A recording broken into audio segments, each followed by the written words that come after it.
Hello! Welcome to my kitchen. I am Pastor and today Chef Zach, and today we're making a recipe for your Ash Wednesday. It will not be edible. Do not recommend. We're making ashes today. Now, we have already done the first steps of burning the palm fronds from 2 years ago. We had a lot. And thank you, Lee and her family, for doing that. And so we had a lot left over. So hopefully you've gone to the church, you picked up your bag of ashes. You will see, though, great camera work here. The ashes they're very grainy, right? They're like sand. You might have little pieces of palm stalks still in there. That's okay. We're just mash those up a little bit.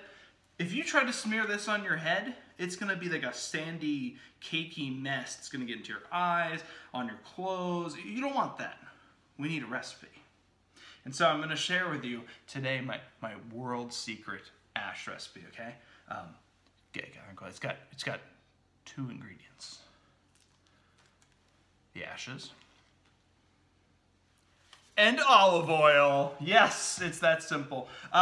When picking your ingredients, I pick an olive oil. Notice this is a light taste. You don't want to, if you really like Italian food, you really love olives, go ahead and get the heavier one. I usually get the light one just so you don't want any skin, reaction happening, allergic reaction. Olive oil is a nice neutral oil. I guess in theory you could try other oils. Not sure what the reaction on the skin would be, but I know that olive oil is usually the base of a lot of those oils, by the way, from the Holy Land and such. Olives are really, really a big thing in the Mediterranean. So there's a reason we pick olive oil. Like I said, I usually pick, you only need a little bit. You don't need a bottle this big. This is what Steph happens to have and she cooks with. But there are, you can get olive oil containers like this big that just need a little bit. Okay, so ashes and olive oil. You'll also need somewhere to mix your ashes.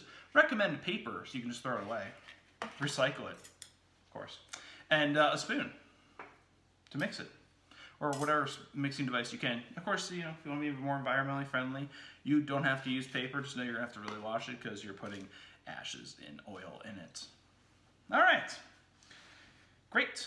So, like I said, this way we'll be able to make it into like a kind of like a paste that'll be able to stay on your forehead and be there all day. So, now for the next step. All right. So here we have our bowl. What you're going to do, you take your bag of ashes, add a little bit at a time. That's the secret to this. With all of this recipe, whether it's the ashes, the oil, whatever, you just want to add a little bit as you go. You can always adjust for more.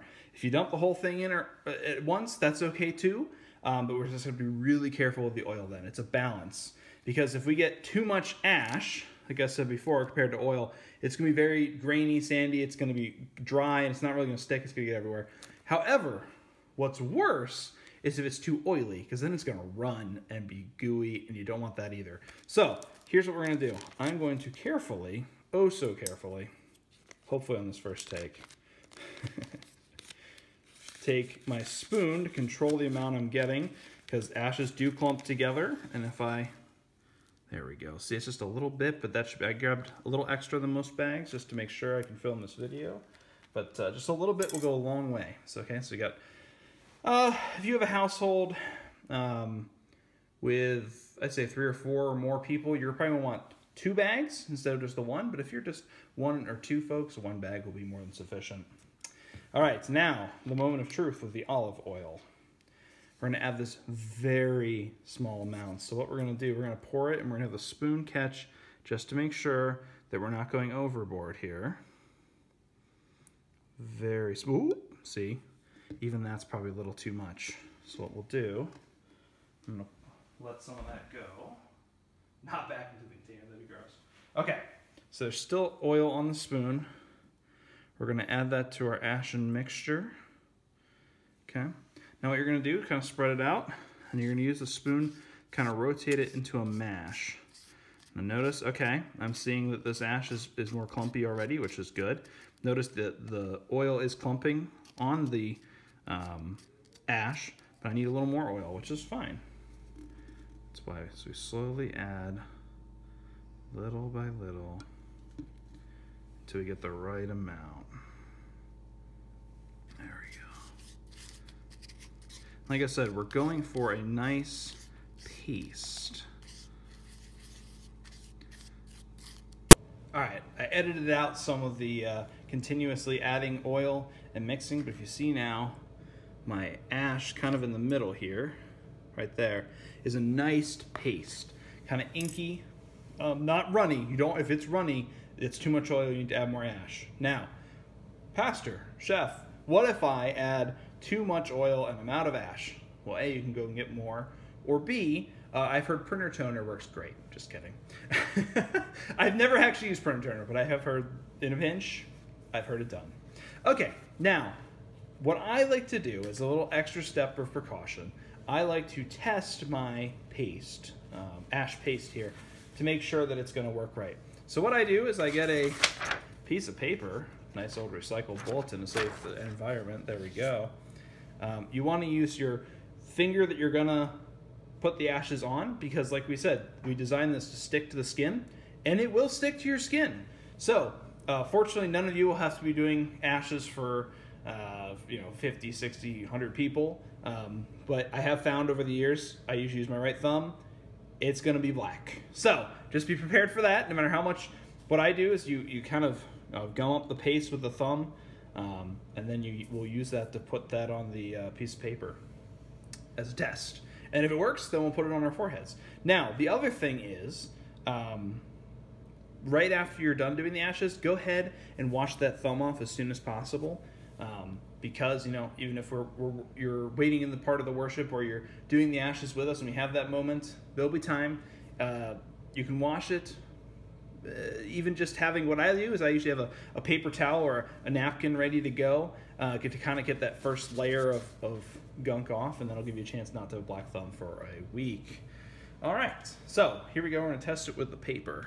See now how this is a nice layer of the ash on the thumb. Go ahead, boom. Oh, need a little more. That's okay. So we have our nice palette here to grab some. Notice it's a nice cooler paste still. Bam. Oh, okay. See? And there you go. A little blotchy here, form technique. I let it slide. You got to keep it straight. But, there's always a running joke among pastors. See what kind of crosses you can get. The joke is the nice and thick ones for the center, and the one that ran out of ink here, that's the printer toner change. Anyway, you can find those posts. But there you go. And we'll be able to apply that to our foreheads. That's a nice consistency. You can see here it's not, if we move the paper, it's not running. Whoops, you can't see that. It's not running. It's staying pretty still.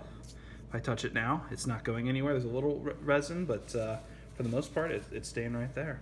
So again, I think the big misnomer is people think they really gotta get a nice thick layer. It's black. It's gonna stand out.